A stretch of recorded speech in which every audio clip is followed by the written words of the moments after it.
Hi, hello, good evening, friends. Hi, hello, good evening, friends. Welcome to the Maths Magic YouTube channel. ಇವತ್ತು ನಾವು KSET ಬಗ್ಗೆ ಒಂಚೂರು ಮಾಹಿತಿನ ತಿಳ್ಕೊಳ್ಳೋಣ. ಹಾಗೆ ಸಿಲೆಬಸ್ ಮತ್ತು ಪ್ರತಿ ಚಾಪ್ಟರ್ನ ಮಾರ್ಕ್ಸ್ ವೇಟೇಜ್ ಬಗ್ಗೆ ನೋಡೋಣ ಪರ್ಸೆಂಟೇಜಲ್ಲಿ. ಓಕೆನಾ? ಸೊ ಎಲ್ಲರಿಗೂ ಗೊತ್ತಿರೋ ಪ್ರಕಾರ ಇದರಲ್ಲಿ 2 ಪೇಪರ್ಸ್ ಇರ್ತವೆ. 2 papers. First paper general paper ಆಗಿರುತ್ತೆ. ಹೌದಾ? ಅದರಲ್ಲಿ 50 ಕ್ವಶನ್ಸ್ ಇರ್ತವೆ. ಪ್ರತಿಯೊಂದು ಕ್ವಶನ್ 2 ಮಾರ್ಕ್ಸ್ ಇರ್ತವೆ. ಸೊ ಟೋಟಲಿ 100 ಮಾರ್ಕ್ಸ್ ನಮ್ಗೆ ಇಲ್ಲಿ ಸಿಗ್ತವೆ. ಅದೇ ರೀತಿ ಪೇಪರ್ 2 ಏನಿರುತ್ತೆ, ಇದರಲ್ಲಿ 100 ಕ್ವಶನ್ಸ್ ಇರ್ತವೆ. ಸೇಮ್ ಪ್ರತಿಯೊಂದು ಕ್ವಶನಿಗೂ 2 ಮಾರ್ಕ್ಸ್ ಇರುತ್ತೆ. ಟೋಟಲ್ ಆಗಿ 200 ಮಾರ್ಕ್ಸ್ ಇರುತ್ತೆ. ಹೌದಾ? ಎಲ್ಲರಿಗೂ ಜನರಲ್ ಪೇಪರ್ ಬಗ್ಗೆ ಗೊತ್ತಿರುತ್ತೆ. ಸೊ ನೀವು ಅದನ್ನು ಸ್ಟಡಿ ಮಾಡ್ತೀರಾ. ನಾವು ಮೇನ್ಲಿ ಫೋಕಸ್ ಮಾಡಬೇಕಾಗಿರೋದು ನಮ್ಮ core subject, that is mathematical science. ನೋಡಿ, ಕಾಮನ್ ಸಿಲೆಬಸ್ ಏನಿರುತ್ತೆ, ಇದರಲ್ಲಿ ಪಾರ್ಟ್ ಎ ಪಾರ್ಟ್ ಬಿ ಅಂತ 2 ಇದರಲ್ಲಿ ಕ್ವಶನ್ಸ್ ಇರ್ತವೆ. ಹೌದಾ? ಅದರಲ್ಲಿ unit 1, unit 2, unit 3 and unit 4 ಇರುತ್ತೆ. ಓಕೆ, ಫಸ್ಟ್ ನೋಡಿ unit 1, that is real analysis. Real analysis ನಮಗೇನಿರುತ್ತೆ ಪೇಪರಲ್ಲಿ 10ರಿಂದ 15% ಇದರದ್ದೇನಿರುತ್ತೆ ಮಾರ್ಕ್ಸ್ ಇರುತ್ತೆ. ಹೌದಾ? Next linear algebra. Linear algebra ನಮಗೆ ಎಷ್ಟಿರುತ್ತೆ? 20ರಿಂದ 25% ವೇಟೇಜ್ ಇರುತ್ತೆ. ನೆಕ್ಸ್ಟ್ ಅದೇ ರೀತಿ ಕಾಂಪ್ಲೆಕ್ಸ್ ಅನಾಲಿಸಿಸ್. ಈ ಕಾಂಪ್ಲೆಕ್ಸ್ ಅನಾಲಿಸಿಸ್ ಮತ್ತು ಈ ಆಲ್ಜಿಬ್ರಾ, ಅಬ್ಸ್ಟ್ರಾಕ್ಟ್ ಆಲ್ಜಿಬ್ರಾ ಅಥವಾ ಮಾಡರ್ನ್ ಆಲ್ಜಿಬ್ರಾ ಅನ್ಬೋದು ನೀವು, ಇವೆರಡನ್ನೂ ಸೇರಿಸಿ ನಮಗೆ ಎಷ್ಟಿರುತ್ತೆ? 10ರಿಂದ 15% ಮಾರ್ಕ್ಸ್ ವೇಟೇಜ್ ಇರುತ್ತೆ. ಅದೇ ರೀತಿ unit 3 OD, PD, numerical analysis, ಇವು 3 ಸೇರಿ ನಮಗೆ ಎಷ್ಟು ಬರುತ್ತೆ? 10ರಿಂದ 15% ಮಾರ್ಕ್ಸ್ ವೇಟೇಜ್ ಇರುತ್ತೆ. ಅದೇ ರೀತಿ ಕ್ಯಾಲ್ಕುಲಸ್ ಆಫ್ ವೇರಿಯೇಷನ್ಸ್, ಇದರಲ್ಲಿ ಯಾವ್ಯಾವ ಬರ್ತವೆ ಕ್ಯಾಲ್ಕುಲಸಲ್ಲಿ? Calculus of variation, linear integral equation, classical mechanics. ಹೌದಾ? ಈ 3 ಸೇರಿ ನಮಗೆ 15ರಿಂದ 20% ವೇಟೇಜ್ ಇರುತ್ತೆ. ಓಕೆನಾ? ಇನ್ನು ಕೊನೆಯದಾಗಿ ಯೂನಿಟ್ 4, ದಟ್ ಈಸ್ ಸ್ಟ್ಯಾಟಿಸ್ಟಿಕ್ಸ್, ಮತ್ತು ಚಿಕ್ಕ ಟಾಪಿಕ್ಸ್ ಸೇರಿ ಇವು ನಮಗೆ 20ರಿಂದ 25% ವೇಟೇಜ್ ಕೊಡ್ತವೆ. ಓಕೆನಾ? ಈಗ ಡೀಟೇಲ್ ಸಿಲೆಬಸ್ ನೋಡಕ್ಕೆ ಹೋದರೆ, ಮೊದಲನೇದಾಗಿ ರಿಯಲ್ ಅನಾಲಿಸಿಸ್. ರಿಯಲ್ ಅನಾಲಿಸಿಸಲ್ಲಿ ನಾವು ಮೇನ್ಲಿ ನೋಡಬೇಕಾಗಿರೋದು sequence and series, continuity, differentiability, sequence series of function, uniform convergence, ಹಾಗೆಯೇ monotonic functions of bounded variation. Exam point of view ಇವಿಷ್ಟು ಓದ್ಕೊಂಡ್ರೆ ಸಾಕು. Next linear algebra. Linear algebra ನೋಡಿ, ಇದರಲ್ಲಿ ನೀವು vector space, subspace, okay, basic topics, algebra of matrix, rank and determinant of matrix, linear equations, eigenvalues and eigenvectors, Cayley Hamilton theorem, Jordan form, canonical form, ಇವಿಷ್ಟು ಓದಿದ್ರೆ ಸಾಕು. Next complex ಅನಾಲಿಸಿಸ್ನಲ್ಲಿ ನಾವು mainly ಓದಬೇಕಾಗಿರೋದು analytic function, Cauchy Riemann equation, contour integral, Cauchy theorem, Cauchy integral formula, Liouville's theorem, Schwarz lemma, ಮತ್ತು conformal ಮ್ಯಾಪಿಂಗ್ಸ್. Laurent series ಒಂಚೂರು ಬೇಕಿದ್ರೆ ಓದ್ಬೋದು, ಟೇಲರ್ ಸೀರೀಸ್. ಓಕೆನಾ? ಇನ್ನು ಆಲ್ಜಿಬ್ರಾ ಅಲ್ಲಿ ಬಂದರೆ,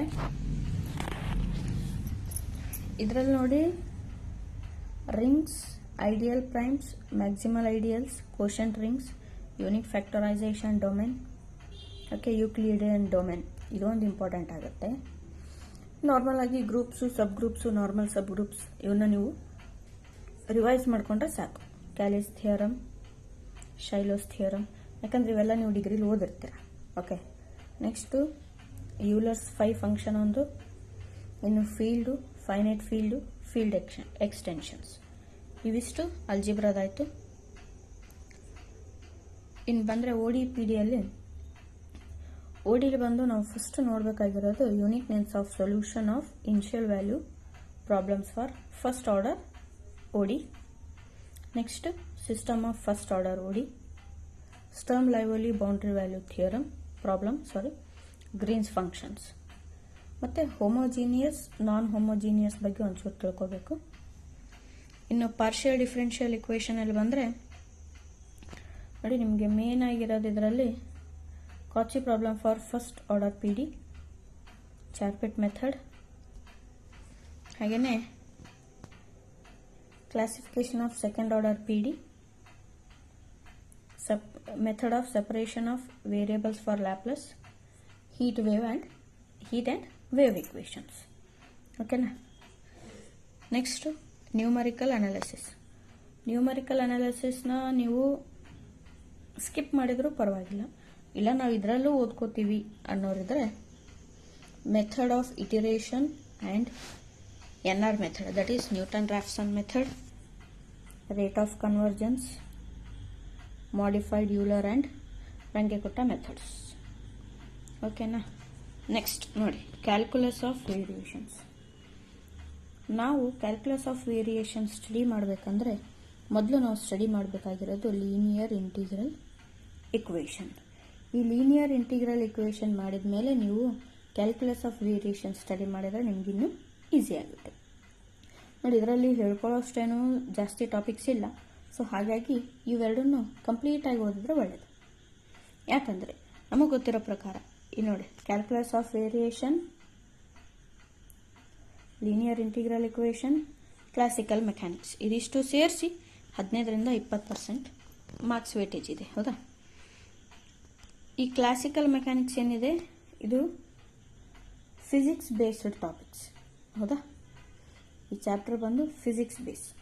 ಇಂಟ್ರೆಸ್ಟ್ ಇದ್ದವರು ಇದನ್ನು ಓದ್ಬೋದು, ಇಲ್ಲದೇ ಇರೋರು ಬಿಡ್ಬೋದು. ಓಕೆನಾ. ಸೊ ಹಾಗಾಗಿ ನನ್ನ ಪ್ರಕಾರ ಕೇಳಿದ್ರೆ ಈ ಕ್ಲಾಸಿಕಲ್ ಮೆಕ್ಯಾನಿಕ್ಸ್ನ ಸ್ಕಿಪ್ ಮಾಡಿ ಇವೇನಿದೆಯಲ್ಲ linear integral equation, calculus of variation study ಮಾಡೋದು ತುಂಬಾ ಒಳ್ಳೆಯದು. ಯಾಕಂದರೆ ಇವೆರಡು ಒಂದಕ್ಕೊಂದು ಕೋರಿಲೇಟೆಡ್ ಟಾಪಿಕ್ಸ್ ಇರೋದ್ರಿಂದ ನೀವು ಈಸಿಯಾಗಿ ಟ್ಯಾಕಲ್ ಮಾಡ್ಬೋದು ಕ್ವಶನ್ಸ್ನ. ನೆಕ್ಸ್ಟ್ ನೋಡೋದಾದರೆ ಯೂನಿಟ್ 4. ಇದು ಬಂದು ಸ್ಪೆಷಲಿ ಮ್ಯಾಥಮೆಟಿಕ್ಸಲ್ಲಿ ಸ್ಟ್ಯಾಟಿಸ್ಟಿಕ್ಸ್ ಮಾಡಿದವರು ಓದಬೇಕಾಗಿರೋಂಥದ್ದು. ನೀವು ಪ್ಯೂರು ಮತ್ತು ಅಪ್ಲೈಡ್ ಇರೋರು ಓದೋದಾದರೆ ನೀವೇನು ಓದ್ಬೋದು, ಮಾರ್ಕೋ ಚೇನ್ನ ಓದ್ಬೋದು. ಹೌದಾ. ಹಾಗೆಯೇ ಕೆಲವೊಂದು ಡಿಸ್ಟ್ರಿಬ್ಯೂಷನ್, ಯಾವ ಸ್ಯಾಂಪ್ಲಿಂಗ್ ಡಿಸ್ಟ್ರಿಬ್ಯೂಷನ್ ಆಗಿರ್ಬೋದು, distribution of order statistics and range ಆಗಿರ್ಬೋದು. ಓಕೆ, ಇವನ್ನ ನೀವು ಓದ್ಕೋಬೋದು ಸ್ಟ್ಯಾಟಿಸ್ಟಿಕ್ಸಲ್ಲಿ ಇಂಟ್ರೆಸ್ಟ್ ಇರೋರು. ಇಲ್ಲಾಂದರೆ ಈ ಟೋಟಲಿ ಯೂನಿಟ್ 4ನ ಸ್ಕಿಪ್ ಮಾಡ್ಬೋದು. ನೋಡಿ, ನಿಮ್ಮ ಸಿಲೆಬಸಲ್ಲೇ ಕೊಟ್ಟಿದ್ದಾರೆ, ಕೆಳಗಡೆ ಏನಂತ ಕೊಟ್ಟಿದ್ದಾರೆ, students within statistics are expected to answer additional question from unit 4. Okay. ಮ್ಯಾಥಮೆಟಿಕ್ಸಲ್ಲಿ ಅಥವಾ ಡಿಗ್ರಿಲಿ ಸ್ಟ್ಯಾಟಿಸ್ಟಿಕ್ಸ್ ಯಾರು ರೀಡ್ ಮಾಡಿರ್ತಾರೋ ಅವರು ಈ ಯೂನಿಟ್ 4ನ ಸ್ಟಡಿ ಮಾಡಿದರೆ ತುಂಬಾ ಒಳ್ಳೆಯದು. ಓಕೆನಾ ಫ್ರೆಂಡ್ಸ್, ತಿಳ್ಕೊಂಡ್ರಲ್ಲ ಯಾವ್ಯಾವ ಯೂನಿಟು ಎಷ್ಟೆಷ್ಟು ಮಾರ್ಕ್ಸ್ ವೇಟೇಜ್ ಇದೆ, ಹಾಗೆ ನಾವು ಯಾವ್ಯಾವನ್ನ ಓದಬೇಕು, ಯಾವನ್ನ ಬಿಡಬೇಕು. ನೋಡಿ, ಯಾವುದೇ ಕಾಂಪಿಟೇಟಿವ್ ಎಕ್ಸಾಮ್ ಇರಲಿ ಅಥವಾ normal degree, master degree exams ಇರಲಿ, ನಮಗೆ ಹಾರ್ಡ್ ವರ್ಕ್ ಜೊತೆಗೆ ನಿಮಗೆಲ್ಲರಿಗೂ ಗೊತ್ತು ಸ್ಮಾರ್ಟ್ ವರ್ಕ್ ಇರಲೇಬೇಕು. ಓಕೆ. ಬರೇ ಹಾರ್ಡ್ ವರ್ಕ್ ಮಾಡ್ತೀನಿ ಅಂದರೆ ತಪ್ಪಾಗುತ್ತೆ, ಬರೇ ಸ್ಮಾರ್ಟ್ ವರ್ಕ್ ಮಾಡ್ತೀನಿ ಅಂದರೆ ತಪ್ಪಾಗುತ್ತೆ. ಹೌದಾ. ಈ ಹಾರ್ಡ್ ವರ್ಕು ಸ್ಮಾರ್ಟ್ ವರ್ಕು ಎರಡು ಏನಿದಾವೆ ಕನ್ವರ್ಸ್ ಆಗಿರಬೇಕು. ಸೊ ಹಾರ್ಡ್ ವರ್ಕ್ನೂ ಮಾಡಬೇಕು, ಸ್ಮಾರ್ಟ್ ವರ್ಕು ಮಾಡಬೇಕು.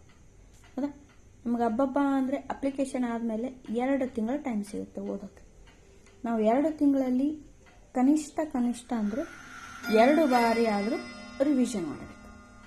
ಹೌದಾ. 2 ಬಾರಿ ರಿವಿಷನ್ ಮಾಡಬೇಕು. ಕನಿಷ್ಠ 5ರಿಂದ 6 ವರ್ಷದ್ದು PYQsನ ಮಾಡಬೇಕು. ಓಕೆ. ನಾನು ಡೈರೆಕ್ಟ್ PYQನ ಮಾಡ್ತೀನಿ, ಯಾವುದೇ ರೀತಿಯಾದ ಟಾಪಿಕ್ಸ್ನ ನಾನು ನೀಟಾಗಿ ಓದಲ್ಲ ಹೌದಾ?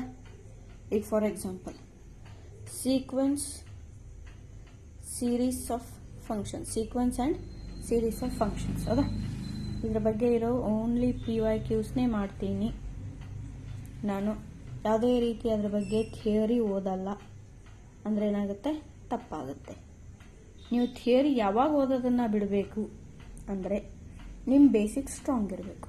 ಅಂದರೆ ಡಿಗ್ರಿ ಆಯಿತು, ಮಾಸ್ಟರ್ಸ್ ಎಲ್ಲ ಆಯಿತು, ನಿಮ್ಮ ಬೇಸ್ ಏನಿದೆಯಲ್ಲ ಅದು ಸ್ಟ್ರಾಂಗ್ ಇರಬೇಕು. ಅದು ಸ್ಟ್ರಾಂಗ್ ಇದ್ದರೆ ಮಾತ್ರ ನೀವು ಕೇವಲ PYQsನ ಸ್ಟಡಿ ಮಾಡೋಕೆ ಆಗೋದು.